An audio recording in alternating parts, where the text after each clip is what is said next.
Originally, I was working on a different video. I actually had finished it, but toward the end of working on it, I decided against uploading it because I had somewhat of a change of heart, so I wanted to make a video on why I did this instead.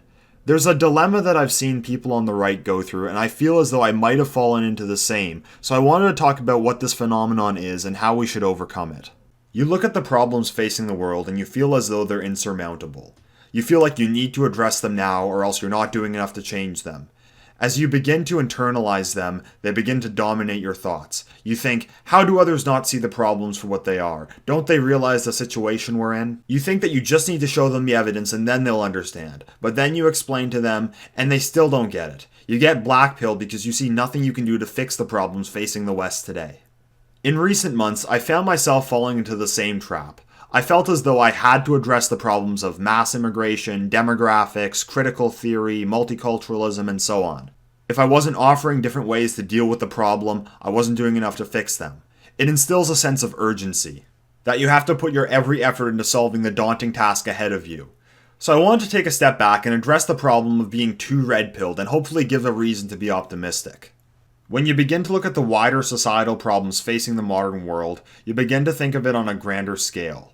You look at the last 100 years and how these problems have been created, and you think about how we're going to solve these problems over the next 100 years. In the here and now, you feel powerless in addressing them. You feel as though monumental societal changes are needed or our civilization is going under. You begin to see the modern West as a ship headed over a waterfall.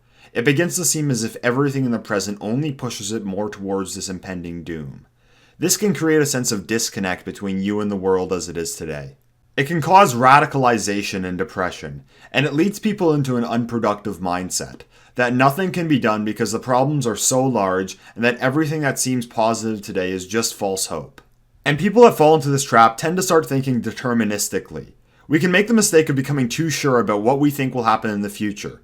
It's important that we address the problems today, but we can't convince ourselves that there's only one outcome to these problems and that there's only one way to solve it.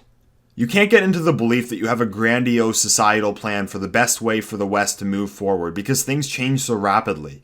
Too much focus on the big picture can cause you to forget about what we can do in the present. When people get too deterministic, they often begin to blame the problems on conspiracy theories. That everything that is wrong with the world is because of some conspiracy rather than the unhealthy lifestyle choices that they themselves could help change.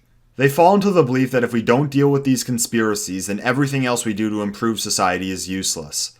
This creates things like infighting, purity spiraling, and I'll borrow a phrase from David Cedarward, ideological constipation rather than productive action. So you need to remember to remain in the realm of reality. No matter what you see happening in the future, you need to be able to relate to the world as it is today. Because most people aren't thinking about the long-term fate of Western civilization. They're thinking about how they can improve their lives in the here and now, and something that's going to answer those questions is what's going to appeal to them. No matter how we wish the world was, we can't opt out of modernity. We can only hope to make incremental changes towards a more healthy, stable, and long-lasting way of life for Western civilization. It's not going to happen overnight, so demanding that it happen now is neither realistic nor productive. So I think we need to look at things in perspective. That's why I didn't upload the video that I had made. I didn't want to bang on the same problems that I had already addressed before, which would only serve to blackpill people even more.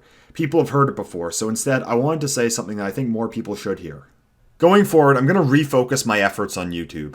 I'm going to avoid trying to force red pills down people's throats by banging on the urgency of the threats that face Western nations today. So I'm going to avoid talking about immigration, race, demographics, and Islam. I'll address it when it's relevant, and I might discuss it on live stream debates, but I don't want to make it my focus. I stand by the videos that I've made on the issue, but I think I've said what I need to say. Besides, there's people talking about it now who have far more influence than I do. I want to keep my content original, interesting, and useful. So what I'm going to do is I'm going to focus on stories, historical events, studies, and literature, and look at them from a reactionary or right-wing perspective. And I want to look at the more specific aspects of culture.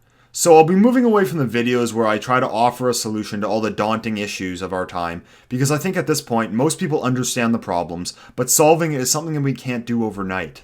I don't want to give the impression that I have the world figured out. I don't run this channel because I understand the world and I want to teach you about it. I think I run this channel because I don't understand the world, but I want to learn about it.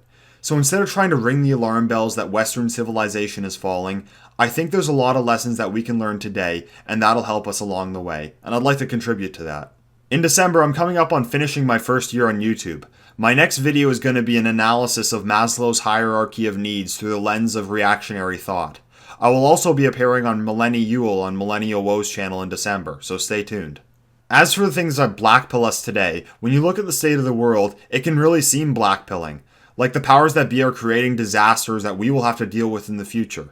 But when I consider what got me interested in all this in the first place, it wasn't because I saw some impeding disaster ahead. It was because really I found modernity boring. When I think of the vision that our elites had in the late 20th century, they believed that the universalization of liberal democracy would bring eternal peace and prosperity to the world.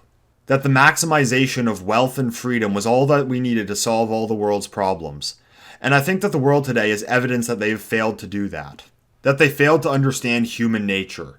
And in failing to do so, they've created problems that we might be blackpilled about today. But the biggest blackpill of all would be if they succeeded. If they were able to break down all culture, spirituality, identity, and purpose. After the struggle that our ancestors went through over thousands of years, if the end result was iPhones, blue jeans, Marvel Avengers 3, and the Backstreet Boys, that would be the biggest tragedy of all. But I don't think this is the case. People today are wealthier than ever before, so if you're blackpilled about something, it means that something higher than just mass consumption still does matter. And that's a reason for optimism. Nihilism, progressivism, consumerism, hyper-individualism. You can't run a society on these. They're so anti-human that I have to believe that they won't go on forever. That it's only a matter of time before human nature takes its course. And that's the biggest white pill of all. If you enjoyed this video, please subscribe and follow me on Twitter, link in the description. Thank you for listening. Till next time, endeavor.